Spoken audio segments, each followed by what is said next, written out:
السلام علیکم۔ اگر آپ کو تاریخ، ایمان اور معجزات کی سچی کہانیاں پسند ہیں تو ابھی حلیمہ سلطان کو سبسکرائب کریں، کیونکہ یہاں ہر کہانی دل کو چھو لیتی ہے۔ بسم اللہ الرحمن الرحیم۔ السلام علیکم ناظرین۔ تمام تعریفیں اس اللہ کے لیے ہیں جس نے آسمان و زمین کو پیدا کیا، جس نے انسان کو عزت دی اور نبیوں کو اپنی ہدایت کے لیے بھیجا۔ یہ کہانی ہے ایک ایسی قوم کی جو دولت، طاقت اور شان و شوکت میں دنیا کی کسی قوم سے کم نہ تھی، مگر اس کے دلوں میں ایمان کے نور مٹ چکا تھا۔ یہ ہے حضرت صالح علیہ السلام اور قوم سمود کی دردناک مگر سبق آموز کہانی۔ قوم سمود عرب کی ایک عظیم قوم تھی۔ یہ لوگ قوم عاد کے بعد آباد ہوئے۔ ان کا علاقہ الحجر کہلاتا تھا، جو آج سعودی عرب کے شمالی علاقے میں موجود ہے۔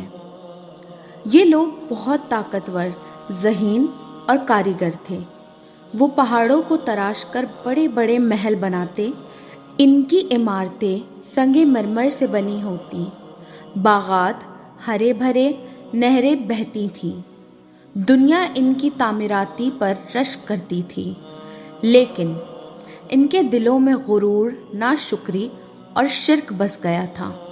وہ کہنے لگے، ہم اپنی طاقت کے سہارے زندہ ہیں، ہمیں کسی معبود کی ضرورت نہیں۔ استغفر اللہ۔ انہوں نے پتھروں کے بت تراش کر انہیں پوجنا شروع کر دیا۔ شیطان نے انہیں دھوکے میں ڈال دیا۔ ایسے وقت میں اللہ تعالیٰ نے اپنی رحمت کے طور پر حضرت صالح علیہ السلام کو نبی بنا کر بھیجا۔ آپ اپنی قوم کی ایک عزت دار، نیک اور سمجھدار فرد تھے۔ قوم آپ کی عقل و فہم کی مثالیں دیتی تھی۔ جب آپ نے اللہ کا پیغام پہنچایا تو لوگ حیران رہ گئے۔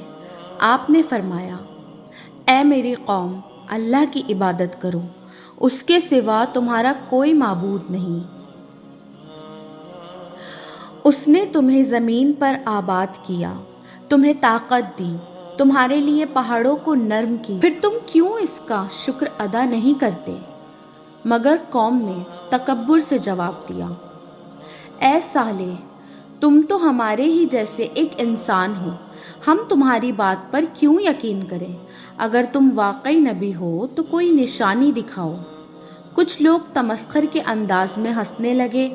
کچھ نے کہا، صالحہ، تم ہمیں ہمارے بزرگوں کے دین سے ہٹانا چاہتے ہو، ہم تمہاری بات کبھی نہیں مانیں گے۔ حضرت صالح علیہ السلام نے فرمایا، میں تمہیں ہدایت دے رہا ہوں، تمہارے لیے خیر چاہتا ہوں۔ اگر تم نے حق کو ٹھکرا دیا تو تم پر وہی عذاب نازل ہوگا جو تم سے پہلے قوموں پر آیا تھا۔ قوم کے سرداروں نے، ہمیں کوئی ایسا معجزہ دکھاؤ جو تمہارے نبی ہونے کا ثبوت ہو، ہم اپنی آنکھوں سے دیکھنا چاہتے ہیں۔ حضرت صالح علیہ السلام نے فرمایا، کیا چاہتے ہو تم لوگ؟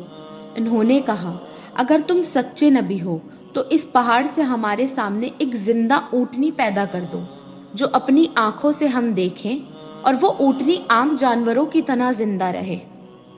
صالح علیہ السلام نے دعا کی، پھر اچانک آسمان کی فضا بدل گئی، زمین ہلنے لگی، پہاڑوں سے روشنی نکلی اور لوگوں کی نگاہیں ٹھہر گئیں۔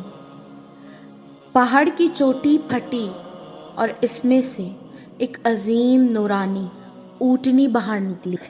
وہ نہایت ہی حسین و جمیل تھی۔ اس کے جسم سے خوشبو آ رہی تھی اور لوگوں کے دل کانپ گئے۔ حضرت صالح علیہ السلام نے فرمایا، یہ اللہ کی اونٹنی ہے۔ نقات اللہ، یہ تمہارے لیے نشانی ہے۔ اس کے لیے پانی پینے کا ایک دن مقرر ہے اور تمہارے جانوروں کے لیے ایک دن۔ یاد رکھو، اگر تم نے اسے کوئی نقصان پہنچایا تو تم پر سخت عذاب آئے گا۔ یہ اونٹنی واقعی ایک نشانی تھی۔ جب وہ پانی پینے آتی تو پورا شہر پیچھے ہٹ جاتا۔ اس دن کوئی جانور پانی نہیں پیتا اور اگلے دن وہ اونٹنی پہاڑوں میں چلی جاتی۔ لوگوں نے دیکھا کہ جہاں سے اونٹنی گزرتی زمین سرسبز ہو جاتی، درخت لہلہانے لگتے، بچے اس کے پاس کھیلتے، عورتیں اس برکت سمجھ کر دیکھتی۔ قوم کے چند سردار کہنے لگے، یہ اونٹنی ہمیں صالحہ کی بات ماننے پر مجبور کر رہی ہے، اگر اسے ختم کر دیا جائے تو صالحہ کی دعوت بھی ختم ہو جائے گی۔ ایک بدبخت عورت انزہ بنت حاتم نے وعدہ کیا، جو اونٹنی کو مارے گا میں اسے انعام دوں گی۔ دو بدبخت آدمی قدار بن سلاف اور مجسہ بن ماہیا اس کے فریب میں آ گئے۔ انہوں نے اونٹنی کے خلاف منصوبہ بنایا۔ ایک دن جب اونٹنی پانی پینے آئی تو ان ظالموں نے تیروں سے، نیزوں سے اس پر حملہ کیا۔ اونٹنی نے ایک دردناک آواز نکالی، وہ چیخ تھی جو آسمان تک پہنچی۔ وہ زمین پر گری اور مر گئی، پہاڑوں پر گونج پیدا ہوئی اور پھر خاموشی چھا گئی۔ حضرت صالحہ علیہ السلام نے اونٹنی کے جسم کے پاس کھڑے ہوئے اور آنکھوں سے آنسو بہنے لگے۔ آپ نے فرمایا، تم نے اللہ کی نشانی کو قتل کر ڈالا، اب اپنے گھروں میں رہو، تمہیں صرف 3 دن کی مہلت ہے، اس کے بعد تم پر اللہ کا عذاب نازل ہوگا۔ پہلے دن ان کے چہرے زرد ہو گئے، لوگوں نے خوف سے ایک دوسرے کو دیکھا۔ دوسرے دن ان کے چہرے سرخ ہو گئے، تیسرے دن وہ سیاہ پڑ گئے۔ اب وہ سمجھ گئے کہ صالحہ علیہ السلام سچے ہیں، مگر توبہ کا وقت ختم ہو چکا تھا۔